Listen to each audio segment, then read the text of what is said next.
Kinshasa, une ville qui fait peur, c'est jeudi de par sa timidité non habituelle et les dispositifs sécuritaires dans les coins, mais aussi recoins du territoire national. Objectif, empêcher les manifestants à se regrouper. Le marche prévu ont relativement été suivis à travers le pays. À Kinshasa, à Kananga, Lubumbashi, Uvira, Goma, Matadi. La présence policière à Kinshasa a fait que ces marches annoncées finissent en ville morte. Tous les magasins et bureaux et quelques points de commerce sont restés fermés. On note plusieurs interpellations. La veille, c'est le journaliste Daniel Safou et son chauffeur qui sont enlevés, mais retrouvés selon les dernières nouvelles. Quelques acteurs politiques opposants sont arrêtés à la police d'échangeurs de l'IMET. Le secrétaire général de l'UDPS, Jean-Marc Kabunda Kabound, et le président de l'ECD, Martin Fayoulou, ont été interpellés et embarqués dans une jeep de la police en début d'après-midi. Un correspondant du Sud Kivu indique que la police a dispersé les manifestants à Uvira et la ville morte aurait réussi à 70%. À Goma, c'est le représentant de l'UDPS qui est détenu au service P2 ainsi que d'autres membres du MSR arrêtés sur la route de Katoy qui sont amenés à une destination inconnue. Les femmes des mouvements citoyens du Sud Kivu ont marché pour exiger la tenue des élections dans un bref délai, le départ du pouvoir en place, mais aussi le respect de l'accord du 31 décembre 2016. À Matadi, la circulation est timide, les magasins sont restés fermés, quelques accrochages sont signalés au niveau de Voadou. Les observateurs estiment que le pouvoir de Kinshasa serait en train de s'accommoder aux villes mortes et autres actions de l'opposition qui, du reste, perdent progressivement leur efficacité sur terrain.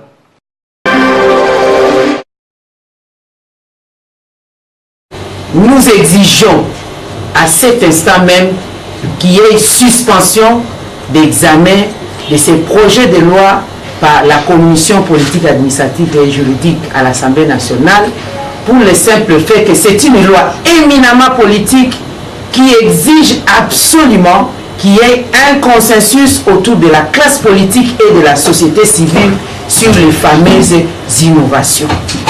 Nous exigeons qu'il y ait suspension de l'examen. Pourquoi ? Parce qu'on y a introduit un seuil et nous rejetons l'innovation du seuil, nous rejetons les cautionnements élevés parce que tout simplement ça vient briser le pacte républicain que nous avons obtenu après les négociations politiques à Sun City où nous avons voulu que les élections ne soient qu'une voie par laquelle le peuple congolais ensemble va devoir diriger le pays en tenant compte de la cohésion nationale, la réconciliation nationale et surtout de la paix sociale. Il n'est pas question de promouvoir l'oligarchie dans notre pays, il n'est pas question de briser les pactes républicains où on chercherait à promouvoir soit une province, soit une pensée politique, et l'institution d'une pensée politique dans la gouvernance de notre pays est une infraction de haute trahison. Nous rejetons aussi tout mode de tricherie, vote électronique refusé, prohibé par notre loi électorale et surtout vote à machine qui n'est prévu nulle part par les lois de la République. Pour ce faire, nous demandons au peuple congolais d'être vigilant, d'être debout et de soutenir toute activité de pression qui fera en sorte qu'il y ait l'alternance démocratique dans notre pays, car par rapport à ce qui s'est passé en 2015 sur la loi électorale, il n'y a pas plus ni moins que cela. La stratégie actuelle de la majorité, c'est d'utiliser la loi électorale pour instituer une dictature qui ne dit pas son nom dans notre pays. Et pour ce faire, nous appelons une grande réunion de l'opposition politique dans son ensemble et aussi de tous les mouvements citoyens et de la société civile ainsi que le peuple congolais épris de paix et de démocratie, de devoir nous réunir pour prendre une décision qui s'avère importante, tout à fait cessante. Nous répétons que pour le moment, nous prenons l'opinion nationale et internationale à témoin sur le pacte républicain qui est en train d'être brisé au palais du peuple actuellement et nous demandons qu'il y ait suspension sans atermoiement de l'examen de ces projets de loi.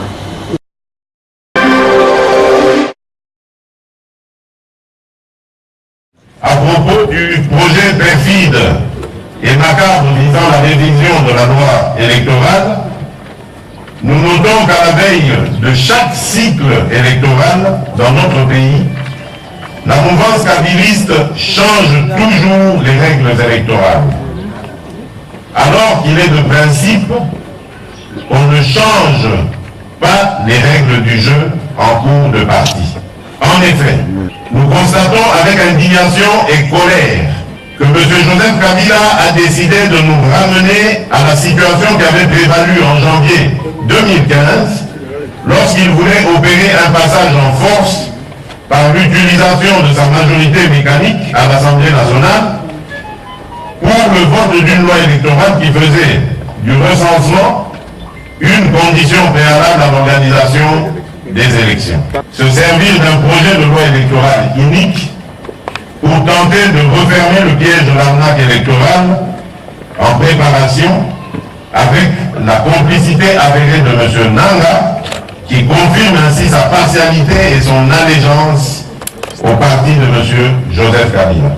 De la réunion des députés du BPRD du vendredi 24 novembre 2017, avec la participation active de M. Nanga, président de la CENI, vient de mettre à nu le complot ourdi par M. Kabila et ses affidés contre la démocratie dans notre pays. Au regard de la gravité des faits et du danger que court le processus électoral et la nation, le rassemblement se fait le devoir de dire à la population congolaise qu'il ne se sent pas concerné par ce qui se passe actuellement au palais du peuple et par conséquent demande à la population de rejeter la loi électorale du peuple congolais, de défendre la démocratie en danger. Le panel 3 sur pied des objectifs de développement durable 6, 7, 13, 15 et 17 a abordé la problématique liée à l'accès à l'eau potable et à l'énergie en RDC. Il s'est également agi de la promotion de l'hygiène en vue de réduire l'insalubrité pour ainsi contrôler les maladies infectieuses. Dans le débat et discussions, les panélistes avec les femmes de divers horizons qui prennent part à cette foire aux idées sur les ODD, Madame Charlotte Kissemé de la SNEL a relevé la nécessité d'une politique incitative et qui encourage les initiatives privées en vue de pallier au déficit en électricité en RDC. Parler de l'incitation aux initiatives privées, il y a les énergies, il faut aller aussi vers la voie des énergies renouvelables. Nous avons le soleil ici chez nous, nous avons le vent pour les éoliennes. Ça dépend des provinces. Quand vous êtes à l'équateur, c'est facile, hein, c'est possible d'exploiter les énergies solaires. Il y a le biomasse, on peut transformer les déchets en énergie. Tout cela demande des moyens. Et dans toutes ces formes d'énergie, la femme peut s'impliquer.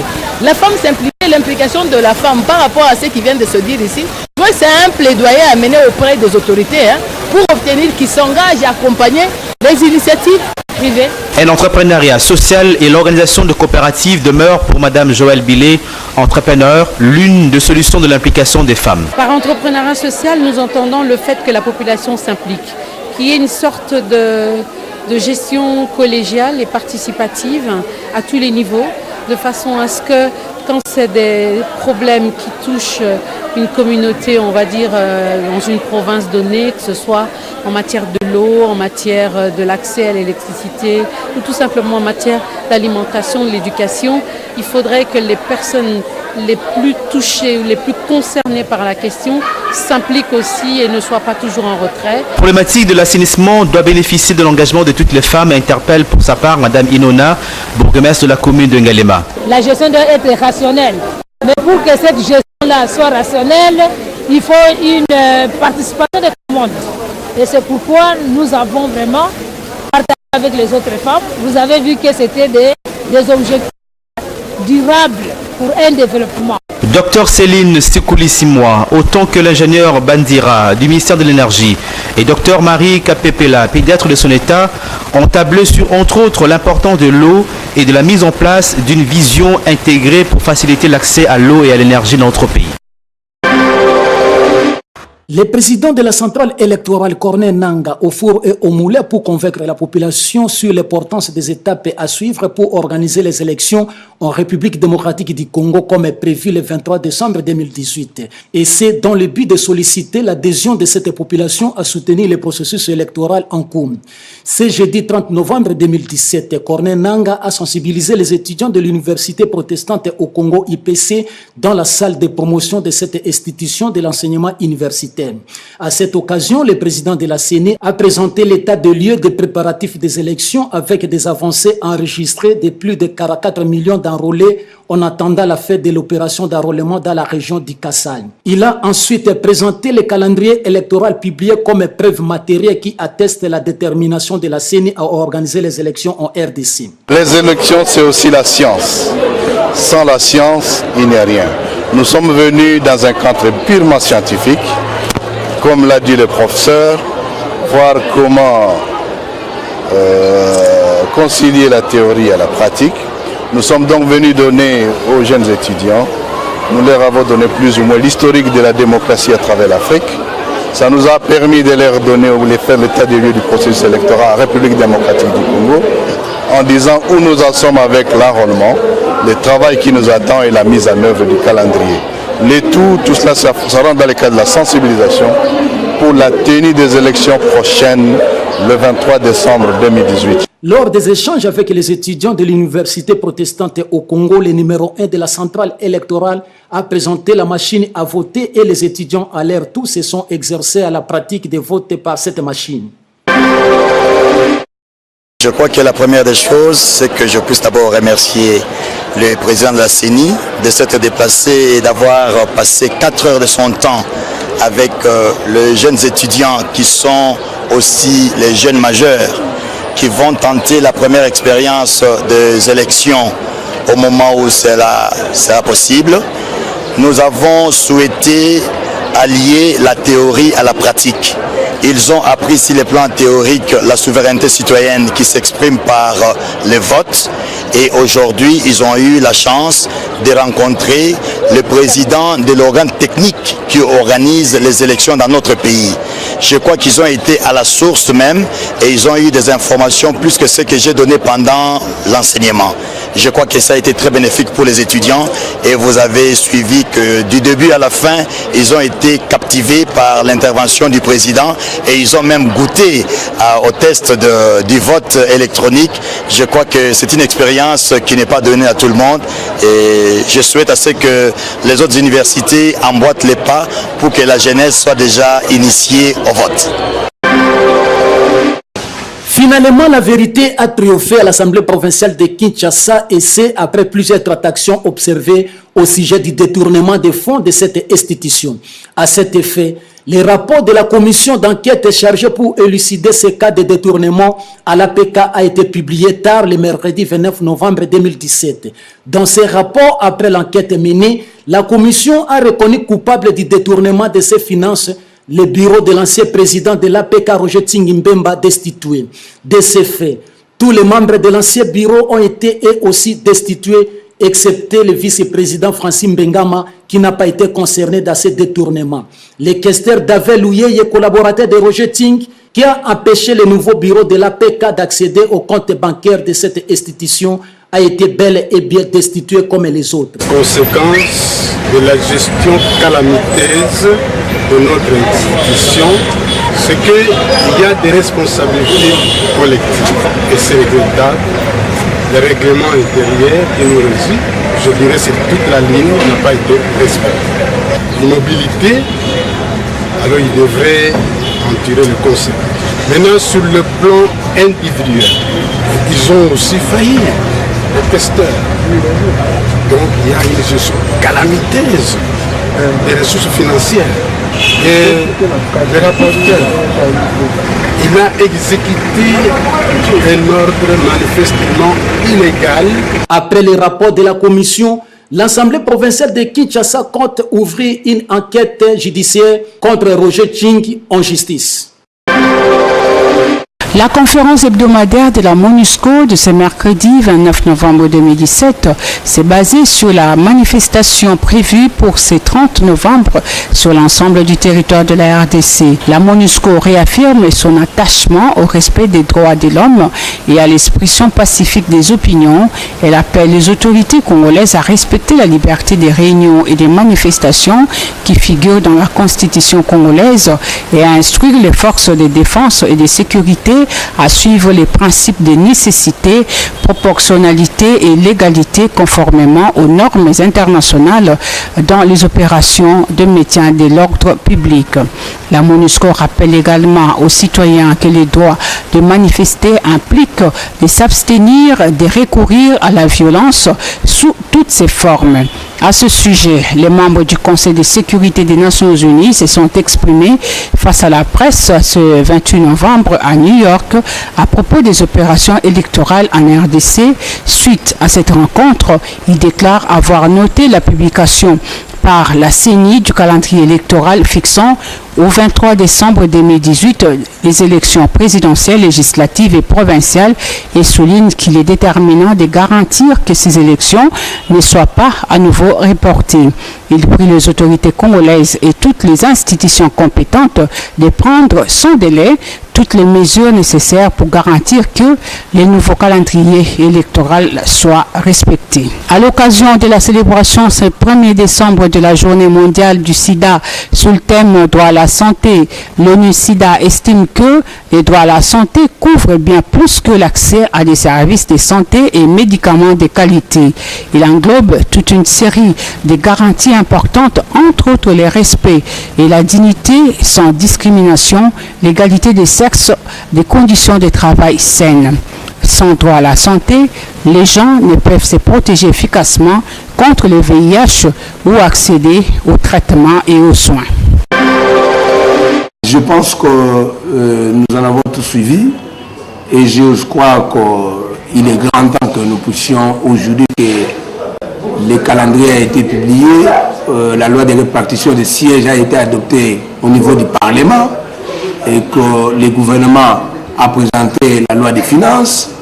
Il est grand temps maintenant que nous puissions regarder tous de la même direction et qu'on aille aux élections. Ce n'est plus le moment de distraire les peuples parce que nous en avons tous eu des villes mortes, nous en avons eu des journées villes mortes, des marches et dès lors que nous nous sommes tous retrouvés à la Cinco pour l'accord du 31 décembre 2016 et qu'ensemble, et l'opposition et la majorité, nous nous sommes mis d'accord pour que nous ayons le gouvernement d'union nationale.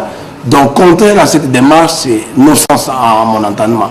Voilà pourquoi la dynamique pour la démocratie au Congo, notre cher parti, se met au schéma de bataille pour que les élections à venir, nous puissions, d'ailleurs, sur le plan interne, voir comment mener tous les combats ensemble sur le plan démocratique et que nous puissions gagner les élections à venir. Mais contraire à cela, je crois que vous avez tous suivi, une marche n'est pas une ville morte. Voilà comment cette confusion est créée à la tête de la population. Je crois que ça a été un faux pas échoué et que prochainement, ils peuvent changer de stratégie pour que chacun puisse s'organiser sur le plan interne et que nous nous préparons pour les élections à venir. L'argent n'a jamais été gardé à la commune. Dans quelle caisse? C'est là le problème. C'est là notre plaidoyer.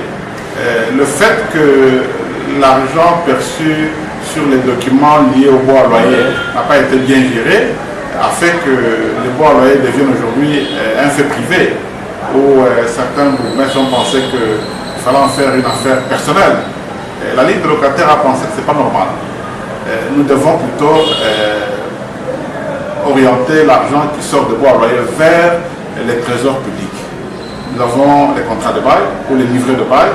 Nous avons l'argent qui sort du préavis, la prolongation, la mise en demeure, la sommation. Donc tous ces frais-là doivent être orientés quelque part à la banque. C'est ce qu'il faut apprendre aux locataires au bail aujourd'hui. Désormais, ils doivent s'habituer avec ce que nous appelons les notes de perception et aller verser l'argent à la banque. Ce qui n'est pas le cas aujourd'hui dans les communes. Dans les communes aujourd'hui, vous versez l'argent de préavis, il n'y a pas un document en contrepartie. L'argent est parti où on ne sait pas. C'est ça le problème. Donc la Ligue des locataires a préféré que l'État congolais mette du sérieux dans la chose. Que nous cessions avec la pratique de percevoir l'argent de l'État, mettre dans les poches et puis en faire n'importe quoi. C'est ainsi que vous voyez, nous nous battons même pour que la garantie locative quitte aussi ce terrain-là. La garantie locative aujourd'hui est empochée. Et on utilise ça comme de l'argent privé, personnel. Non, la garantie locative c'est une caution. L'argent versé pour garder. La conséquence c'est quoi? Quand on a démoli Sokopao, quand on a démoli RVA, quand on a démoli Siforco, les garanties locatives sont partout portées disparues. Donc les locataires de tous ces quartiers-là sont malheureux aujourd'hui, alors qu'ils ne sont pas concernés par la démolition. La démolition c'est l'affaire du propriétaire.